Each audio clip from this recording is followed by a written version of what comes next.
at Rowe Price, we wanted to create a framework that could be more holistic and would reflect the benefits, the wants, the needs, but also the other side of the ledger. What do you have to give up to achieve those preferences? Trade-offs. Yes. Oh, I don't like those. Not too many people do. I can't have it all. Right. Right. Welcome to the Tao of Chao podcast, where we will try to find balance and provide a clearer path forward in this uncertain world. My guest today is Jessica Sclafani. We recorded this at the 2024 Spark Forum at Palm Beach Breakers Hotel, where I interviewed Jessica about her current work at Rowe Price regarding retirement outcome. And here is our conversation. So today we have the pleasure of having Jessica Sclafani, and I'm going to read a little bit about your background, and please expand on it as much as you wish. Sure. She is the Global Retirement Strategist for Rowe Price. She is a Global Retirement Strategist for the Global Retirement Strategy team and the organization responsible for the firm's enterprise retirement strategy, advising on development of new products and services, and helping to amplify the firm's voice in retirement security related public policy initiatives. She is primarily responsible for authorizing original thought. We're going to find some of those today. Leadership that supports a defined contribution plan sponsors and consultants on a range of topics, including investments, plan design, and retirement-related regulatory and legislative developments. And she's the Vice President for Rowe Price Group and Rowe Price Associates. There's more, so I don't want to spend most of the time reading it. I was particularly excited when I read your paper on called 5-dimension, or I call 5D, or you call 5D. We do. I won't give it away. I like to sort of spend time for you to explain a little bit, and then for me perhaps to have some questions and see if I can learn more from your original thought. Don't forget. So we want some original thought going on here. So thank you. I know right now with baby boomers retiring, in droves, or at least eligible to retire in droves, finally thinking about how we're going to do this. I'm a baby boomer.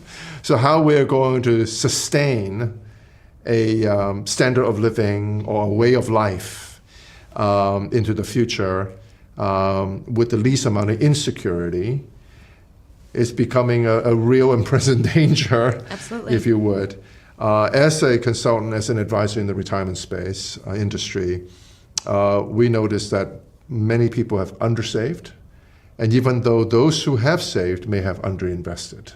We are at a juncture to sort of help individuals, help participants in, I think yours is DC plan, defined contribution plan, and really advising both the fiduciary, which is the plan sponsor, and whomever plan sponsor assign a fiduciary, advisors and others, to think about how to put this framework together in thinking about what approaches is prudent, is appropriate in helping their huddled masses to move in and through retirement. I think that's what you're thinking. So please. Sure. I mean, what you just described is part of the backdrop, if you will, for why we felt like the industry could benefit from a framework like the 5-dimensional framework for retirement income needs and solutions. Yes. We observed that as an industry, we've become proficient in articulating the benefits of various retirement income products. And similarly, from a research perspective, we tend to focus on what participants want, right? I'm sure we've all been a part of webinars or conferences where you see these eye-popping stats. 90% of Americans want guaranteed income, right? Yes. But we wanted to create a framework that could be more holistic and would reflect not only the benefits, the wants, the needs, but also the other side of the ledger, which is what do you have to give up to achieve those preferences? Trade-offs. Yes. Oh, I don't like those. Not too many people do, but that's I can't have it all, right? right. Yeah, There I is no understand. free lunch. You Yep. can't have one of everything. Yep. There are lots of different fun ways for us to say it, but we really view retirement income products and individuals' preferences in retirement Yeah. through this lens of trade-offs. So these trade-offs sounds like I have to give up something for something. Yes, And that's how so a trade-off works. Right. I just want to make sure I understand. I think a lot of it's nomenclature Absolutely. and really get on the same page, Yeah. right? That's so hard. It is so hard. That's been a big part of the problem, I think, Yeah. too. We lack a standard or shared taxonomy Yes. when it comes to retirement income. So I might think I'm talking about one solution, and you could be talking about something entirely different, and we're just two ships And we passing walked by in and the we night. thought we understood each other, and we didn't. Yeah. Right? Yeah. Yep, that happens. And to some extent, certainly folks in our industry have that challenge, especially product providers. You know, my product is designed this way, your product may be designed differently, and we talk almost time past each other, even though we sound like we're talking about the same thing. Right. And you find that same challenge with non-retirement plan fiduciaries. Even fiduciary probably don't know either. Basically, common folks who are looking for help, they also don't understand the words and the terms and all that type of thing. But nonetheless, I think that the way that I understand you break down the 5 dimension, which is basically 5 pillars, and each pillar can be explained in layman terms that they get. So maybe you can talk a little bit about those 5 things and then move forward and saying, okay, trade-offs. Yeah, sure. Give us some trade-offs, yeah. Yep. So we have 5 attributes to our 5-dimensional framework. Okay. The first one is longevity risk hedge. And this is really about your portfolio horizon or your portfolio duration. It was really important when we built this framework to not only have the more sterile investment-centric definition, but to use your words, the layman's terms Yes. too, so that we could all understand it. So longevity risk hedge, portfolio duration, and then how a participant would think about it, or an individual investor, would be how long will my savings last in retirement? From there, we have level of payments. And this is really your income yield on the portfolio. And from an individual's perspective, that would be how much will my paycheck be? What is the amount of the paycheck that I'm able to pay myself from my portfolio? From there, we have volatility of payments. And now we're less concerned about the dollar amount, the absolute value of that paycheck. We're more trying to focus on how much could that dollar amount change over So time. sort of predictability of the certainty of that paycheck. Exactly. We think about it as income stability. Okay. So let's go with longevity hedge. I think that I understand it. I think. I know you understand it because you told me. But I'm not sure an average individual hearing that what that means. Meaning that if I understand, let me just try to see if I Sure. understood it. It's basically we don't know when we're going to die. We don't. Put it another way, we don't know how long we're going to live. And so we want to have an ability to minimize that risk happening or hedging against that risk become a real reality. Also, another way I guess you can say is not outlive my income. For as long as I live, I don't want to say, oopsie, that's my last dollar. I'm still alive and breathing. What am I going to do? So is that the kind of thing you're talking about, hedging against longevity risk? That's part of it. So I'm Okay. really glad you asked this question because I want to double down on the concern that you just articulated, which is fear of outliving one's Yes. savings. And when we did participant-based research, we saw outliving my money or running out of money before I die. That's a top concern for individuals. So we take that fear of outliving one's money or savings and we decompose it into 2 attributes. One is longevity risk hedge, and that's Okay. the known component. So we can say, I have saved this much, and then you as an advisor can work with the individual to develop a portfolio or strategy that will last them X years in savings. So Okay. that's your portfolio horizon, how long you would plan for it to last. Now, there's also an unknown component of that, and that's markets. So that brings us to our fourth attribute, which is unexpected balance depletion. And that's really about an individual's risk tolerance. So the layman's way of thinking about unexpected balance depletion is how high is the risk of my money running out earlier than I planned? But that is a risk that you have to take to some extent, and it's a degree we're talking about. Right. That when you have to invest your way into infinity, whatever that day is. Let me put it another way. If we are going to try to have ourselves as a retiree or hire an advisor or an investment manager to manage that portfolio, there is certainly, you cannot manage all uncertainty. So if there is a long-term down market and they are positively correlated, what that means, of course, is stocks and bonds both going down. We've just seen it recently. I was just going to say, but that never happens. Never happens. And so if that's the case and I'm starting to draw my income, it would take tremendous amount of return to recover that because I'm drawing it as it is already falling. So I'm almost double drawing or triple drawing. But that is a real risk. And I don't really know how to manage that risk. The only way to manage that risk is really be super conservative. But if I'm super conservative, I'm sacrificing potential return, meaning that I can make more money, which I may need to sustain the longevity risk. So how do you think about that? You can see you're starting to make all the trade-offs with Right. your hands, right? Right. These are all things that we have to weigh, consider, and calibrate. Okay. So just to finish off the 5 attributes. Sorry, go ahead. No, that's Yeah. okay. Just so we have them. We talked about longevity risk Right. hedge. We talked about volatility of payments, Yes. level of payments. Yes. We talked about unexpected balance depletion. And our 5th and final one is liquidity of payments. Oh. Okay.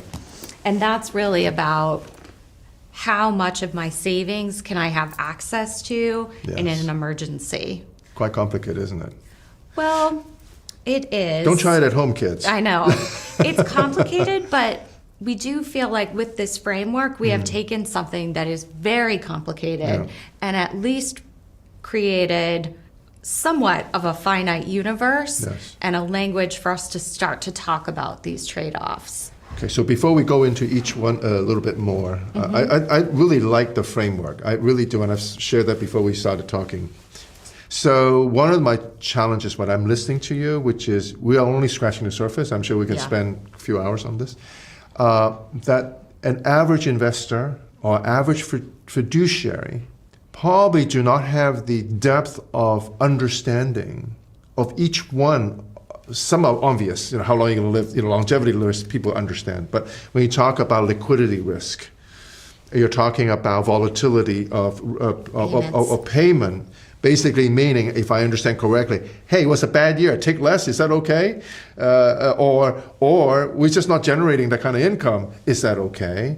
It's all deviation away from, or you are not getting what you expect for a year or two, and so on. So all those things, I think, start with a framework of understanding investing and investment and portfolio construction, all those things. Do you find that potentially challenging for whomever it is using it to derive the purest form of benefit that you're trying to give them? But to really envelop that, really have to understand those 5 pillars, or whatever you call it, very well. Am I making sense? Or? Yeah, you are making sense. I think that, and we don't have a visual to share, Okay. but we use the 5 attributes and we can plot solutions onto radar charts or pentagons, and that allows us a really intuitive and visual way to understand and illustrate these trade-offs. And one piece that we haven't talked about yet, but is we can use this attribute to think about solutions that include a guarantee or those that are non-guaranteed. Yes. And that really is hard to do, especially as plan sponsors are weighing different potential product solutions to add to their plans. They're considering either or maybe both. And we can use the radar charts, the pentagons, and the products plotted on each to show how they make different trade-offs and meet different needs. So that brings me to the next layer. Sure. Every layer you give me, I have more layers to ask you, so thank you. ERISA made it very clear that the plan sponsor, or in this case, plan's fiduciary, whomever is either outside or inside, to serve solely in the interest of each participant. So we want to watch out for what the participant wants. This is an extremely personal decision, because there will be nervous Nelly to huge risk takers. Yep. And the decision's going to be different. And that's why the 5 spokes makes a lot of sense, because it allows you to really, I think the biggest benefit from this 5D is to have that conversation. Right. Right. To say, gosh, have you thought about that? Let us educate you, let you think about it. But let's say you have 10,000 employees. A plan sponsor needs to make a decision that the plan sponsor or fiduciary deem it to be in the best interest. Very hard to say that. So how are you able to, or do you think that we can find a way that is more than a single decision for all 10,000 or 500 or 50? Because these are lifetime decisions for them, that it may not fit their risk tolerance or their understanding. Talk to me a little bit about that. I know that it's not perfect, but I'm just curious what you're thinking. So today we are using the 5D framework to have conversations primarily with plan sponsors, consultants, and advisors. And it's really to help them think through what should their first retirement income solution look like, understanding that the needs of any plan's retired population are going to be highly diverse, which is really what you're getting at. Of course. And you will not be able to meet the needs of the majority with one solution. And if someone tells you that you are, I would wonder about that. Plan of one. Well, yes. What we do with plan sponsors is we share how the framework works. Yeah. We're able to show them how different products look plotted on the Pentagon, and then we can have a conversation with them and think through some high-level demographic descriptions of their participant population that could help us to prioritize one attribute over another. So a really obvious example would be if I'm talking to a corporate DC plan sponsor that also offers an open DB plan, you probably don't need a product that maxes out on your longevity risk hedge attribute. You can probably choose a product that maybe doesn't score as well on longevity risk hedge, but really excels in terms of offering liquidity. So we can think through some high-level attributes of the participant population to guide us in terms of maybe this is what the first product should look like, understanding that you will probably need to offer more than one in the plan. We are really focused at Rowe Price on flexibility and choice and understanding that retirement income is a very personalized equation that we're solving for. For sure. So when you talk about liquidity, I just want to make sure I'm understanding, and go back to nomenclature. I understand that if you have a classic annuity and you start annuitizing, I have tried to look that word up in dictionary. There's no such thing, but we use it all the time. Once you annuitize an annuity, then you really cannot get your money back. So basically it's a irreversible decision, but that decision is a very important one because it will provide you the kind of Longevity risk hedge. Exactly. So you are saying that gives you a lower liquidity. Obviously, there's no liquidity as a matter of fact.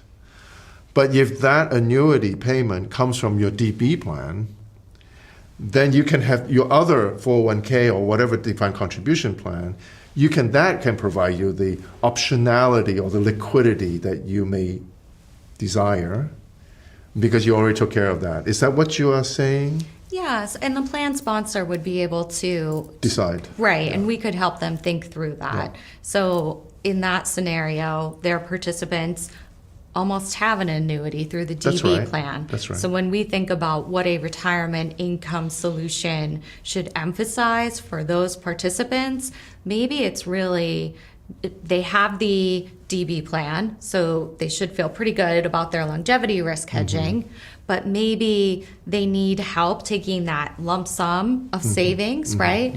And how do you convert that into a regular, predictable paycheck in retirement? You would want that to be a liquid solution, Yeah. so it would score well on liquidity of balance. So one it's of our like a managed attributes. payout type of approach where That could be it's one. being managed. Okay. For sure.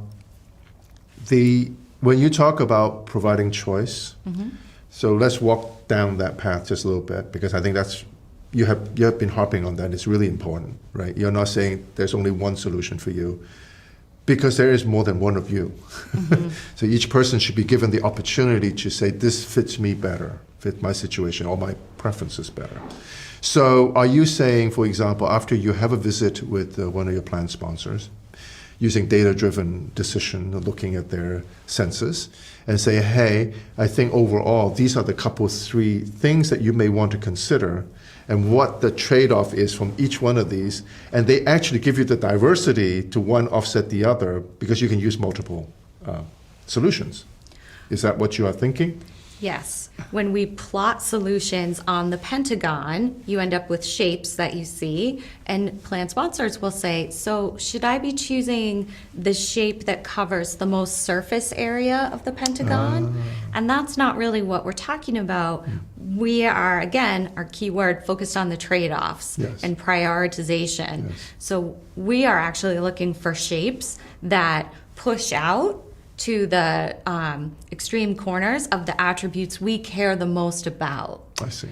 And then if you were to offer 2 solutions, they would have their own shapes plotted on the pentagons. And if you were to overlay them, that's where we would want to cover the most surface Okay, area of got the it, pentagon. got it. Because that would tell us that we're meeting the needs of different cohorts of participants. So based on a ideal client, Okay? that they are open-minded, they understand the challenges, they understand the makeup of their participants, they understand the trade-offs, and they understand no one single solution could possibly solve everyone's challenges. And then it's a matter of picking which ones, based on your pentagons, to say, okay, we may need, I'm just going to rattle it off, we may need a managed payout solution. We may need a annuity solution. We may need a long-term investment solution, whatever that may be, because not everybody needs all the money in income. Maybe they have saved a lot. So Sure. those are sort of the extremes. And then let's say you agree with them. Then through implementation of adding those 3 options or 2 options, at least 2, let's say 2 options, then it's still up to the individual participants then to say, let me see what the trade-offs I really want. So basically, on the top level, if I may use the word curated, the top level is really curating the 2 optimized solutions to be made available to your 100, 3,000, whatever employees, then allowing each employee, hopefully they will also go through these 5 things and say, gosh, this is great because I care a lot more about liquidity. I'm okay with some volatility of payment and so on, or I'm not at all, or what have you. Then they deploy whatever, both or one, as a solution for them. Is that how you ultimately envision it? I mean, that could be a potential outcome. Okay. But I'll tell you, this is a piece of research that began with my colleague, Berg Shui. He's a senior quantitative investment analyst in our multi-asset research team. Yep. Theoretical economist, PhD. He has spent a lot of time building this framework. Okay. And this year we brought it to the marketplace really to test it out and see. We thought it made a lot of sense to us. It felt intuitive, and that it would help the industry really kind of progress on the topic of retirement income. But it's been amazing how much people have really gravitated towards the framework. Yes. And in a way, folks like yourself and some of our other partners are already thinking about, well, what does this mean from the individual perspective? Yes. So, I mean, the future is bright, and 4 more years from now, hopefully not. So great. I mean, this is really a good beginning. I think at the end of the day is to begin that conversation. Exactly. In a meaningful way from a fiduciary level first, because everything starts from the fiduciary in a ERISA plan. And then we can develop that thought further. But it offers a framework that is non-existent at the moment, as far as I can tell. Yeah, it gets the conversation going. Yeah. And I think we try to be product agnostic too. Yeah. So again, we can do apples and oranges, guaranteed, non-guaranteed. Yeah. So it creates a level playing field for us to begin the conversation, and then we can understand whether it's through the plan sponsor or through the plan sponsor and their advisor and consultant, kind of exactly what they're solving for, and how we can align them with solutions that make those same priorities. Terrific. I don't want to drill down any more. Okay. So thank you so much. I learn every time I hear it, because this takes time. It does. And so even though I thought I understood it, you gave more color. And I'm sure next time I talk to you, it will give me more color. But I see a path forward, and that's really a good beginning, and is a beginning that this industry needs. So I hope that we'll see you more often in industry conferences and share your view, and allowing them to sort of understand what you're doing. Well, thank you, Very Philip. good. Great to join you. Thank you very much. Thank you. You can always find more episodes by visiting philipchow.us/podcast, or find us on your favorite podcast app. You can always leave us feedback, ask questions, or request a topic for us to discuss by sending an email to pc@philipchow.us. Views expressed in the Chao podcast are individual opinions, and they do not represent the employers of each guest or the firm each guest is associated. Our podcasts are for educational and informational purposes only and should not be deemed or viewed as investment advice or recommendations. Please consult your personal financial advisor, investment expert, or investment fiduciary before taking any actions about your plan and investments.